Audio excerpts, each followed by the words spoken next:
Ngasi디 pork thongba satharani mayam pork mukbang.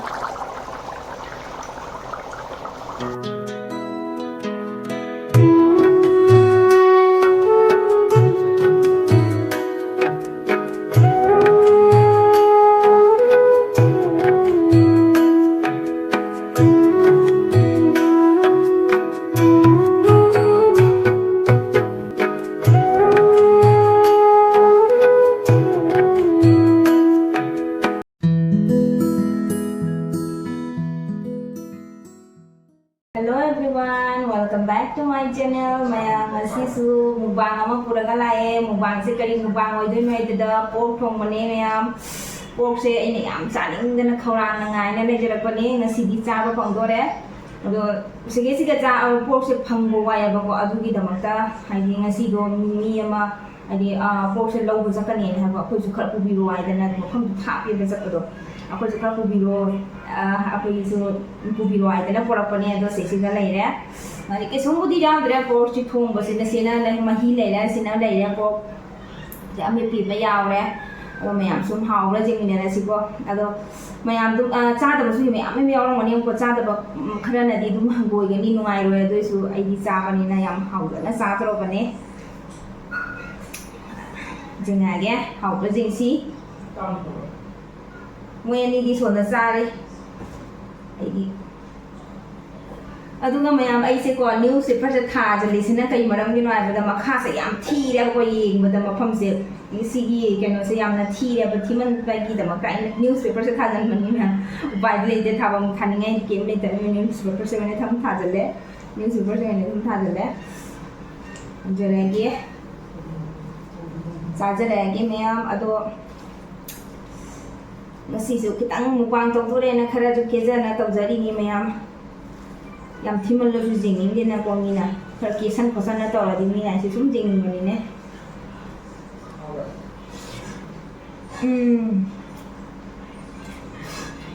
hao le phụ nó chưa sao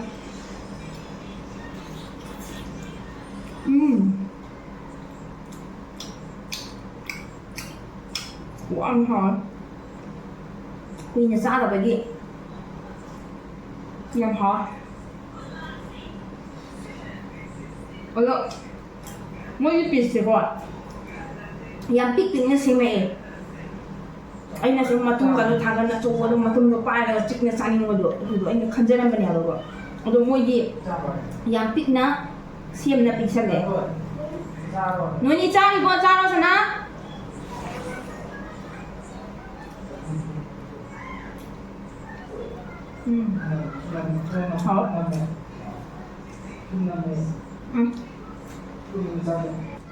Anh là sao đây lùng thang đó mà tầm này thì tôi mang nó thùng một niệm chứ quoi. Anh dùng thì ăn thì ta bên này là đúng lâu một cột bớt mà tầm tôi lấy thì là alors si bữa đi mình có lấy nhiều đôi chút đúng. Lùng thang là ai ăn mà tôi sang mà cái thùng thì lùng thang là ai ăn mà nó thùng nhỉ. Anh nói ui đó ui không thể mà làm xuống.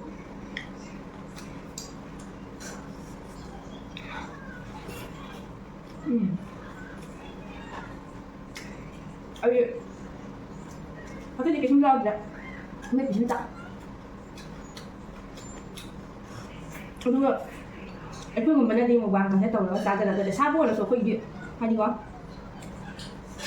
애플이 계속 있다 미니 할 때에 거기 마사도 양 파자고 주나대 마사도 파자고 주나대 양나 그것도 기존에 좀 잠자고 주나대 뭐 하면서 칸데 미싱디 가만히 있다고 칸데 그냥 떠올려서 좀 하오게라 좀 싸다서 mayam sing sing jing ma boy ako di jing da bla kan jeng sing na ado su pa na hona jari je na ka jing yo ko bisu yam hawe ado is jadi da kita ga ki aku nya ki jadi yam na yo bon dia ba ka ha pa ko ka tu ai di hajade ai di ke sama ba du apa su hap cha dia ko pa ka hap cha ni di dan ki thang na di ki na ka thok la di asli si chen na zuru jing na tu se to aku ngomong mina kayak asli ni da belakang dia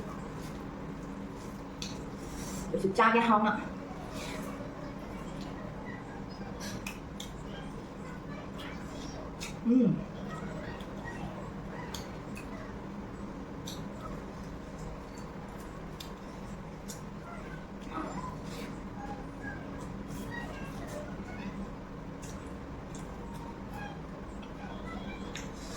ꯀꯨꯏꯅ ꯆꯥꯗꯕꯩꯀꯣ ꯌꯥꯝꯅ ꯍꯥꯎꯅ ꯆꯥꯔꯦ ꯃꯌꯥꯝꯒꯤ ꯃꯤꯠꯇꯗꯤ ꯈꯪꯗꯦ ꯀꯃꯥꯏꯅ ꯇꯧꯔꯤꯕ ꯑꯩꯗꯤ ꯌꯥꯝ ꯍꯥꯎꯔꯦ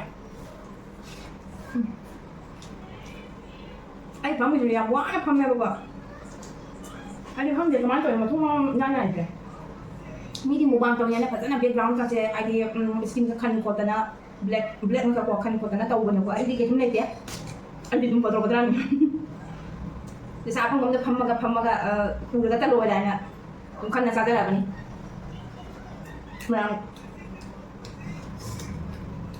ꯈꯜꯂꯝꯒꯅꯤ ꯃꯤꯁꯤꯡꯅ ꯇꯧꯖ ꯁꯥꯖꯔꯤꯁꯤꯒ ꯇꯧꯊꯣꯔꯛꯏꯁꯤꯒ ꯕꯦꯛꯒ꯭ꯔꯥꯎꯟꯁꯤꯡꯒ ꯀꯥꯏꯅ ꯈꯜꯂꯝꯒꯅꯤ ꯈꯟꯕꯤꯅꯨ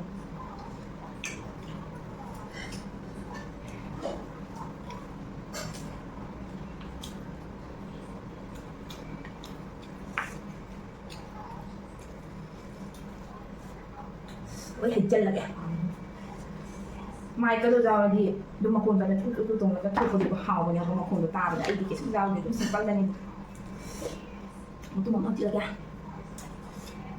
ꯍꯥꯎꯋꯦ ꯃꯍꯤꯁꯨ ꯌꯥꯝꯃꯒ ꯂꯩ ꯑꯩꯅ ꯃꯇꯨꯡꯗ ꯌꯥꯝ ꯆꯥꯎꯅ ꯇꯧꯅ ꯄꯥꯏꯅ ꯆꯤꯛꯅ ꯆꯥꯅꯤꯡꯕꯅꯦꯕ ꯑꯗꯨ ꯑꯣꯏꯗ꯭ꯔꯦ Sao? ꯃꯅꯥ ꯆꯥꯈ꯭ꯔꯕꯅ ꯆꯥꯊꯣꯛꯑꯣ ꯃꯃꯥ ꯑꯣꯏꯗꯣꯔꯦ ꯏꯆꯥꯅꯨꯄꯥꯁꯦ ꯆꯥꯕꯒꯤ ꯂꯥꯎꯅꯔꯤ ꯃꯁꯤ ꯆꯥꯕ ꯌꯥꯝꯅ ꯂꯧꯊꯤꯅꯤ ꯀꯃꯥꯏꯅ ꯇꯧꯗꯣꯏꯅꯣ ꯈꯪꯗꯦ ꯀꯔꯤ ꯄꯤꯖꯔꯒ ꯐꯒꯗꯕ ꯈꯪꯗꯦ ꯌꯦꯟꯖꯥꯡ ꯑꯃ ꯄꯨꯊꯣꯔꯛꯀꯅꯤ ꯍꯟꯗꯛ ꯃꯔꯛꯁꯦ ꯆꯥꯕꯁꯦ ꯌꯥꯝ ꯁꯥꯊꯤꯅ ꯂꯧꯊꯤꯌꯦ ꯃꯥꯁꯦ ꯆꯥꯛꯁꯦ ꯍꯦꯛ ꯄꯨꯊꯣꯔꯛꯄꯒ ꯃꯥ ꯍꯥꯏꯗꯣꯏꯅꯦ ꯌꯦꯟꯖꯥꯡ ꯈꯤꯇꯪꯒ ꯃꯍꯥꯎꯒ ꯌꯥꯎꯗ꯭ꯔꯗꯤ ꯏꯁ ꯃꯃꯥ ꯅꯪꯒꯤꯁꯦ ꯍꯥꯎꯇ꯭ꯔꯦ ꯅꯪꯅ ꯊꯣꯡꯁꯦ ꯍꯥꯎꯇ꯭ꯔꯦ ꯀꯃꯥꯏꯅ ꯊꯣꯡꯉꯤꯅꯣ ꯈꯪꯗꯦ ꯀ ꯇꯧꯔꯛꯇꯣꯏꯅꯤ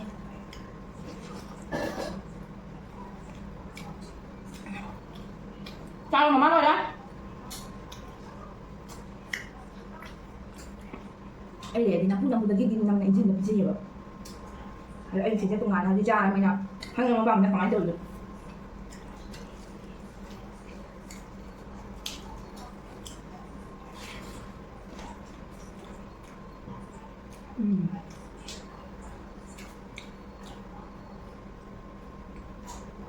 Tại sao?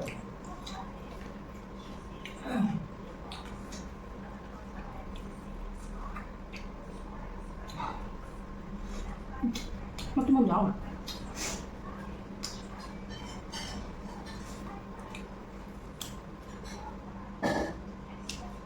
udah makan dia mah membangun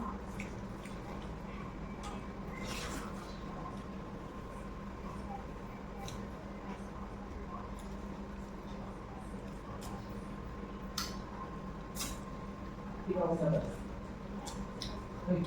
Đi học rồi. Sao không ăn được không à? Sao? Sao vậy?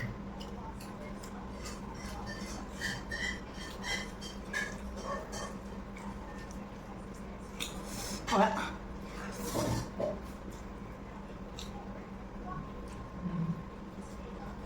ông cứ làm cho là bị bên này Sao vậy? Sao rồi?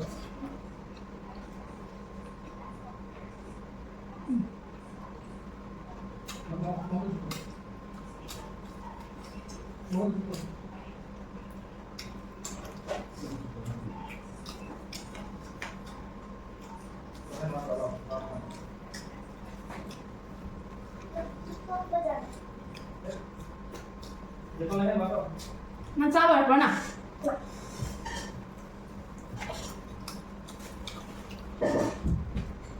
Con ham rồi chắc phải sắc cả lưỡi trái tim mà. Rồi mày phải sắc cái lưỡi đó, plastic.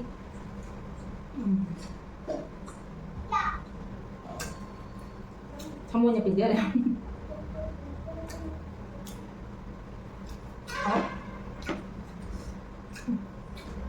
Rồi tiếng trái. Mình chuẩn bị thì không hảo cái này đi không?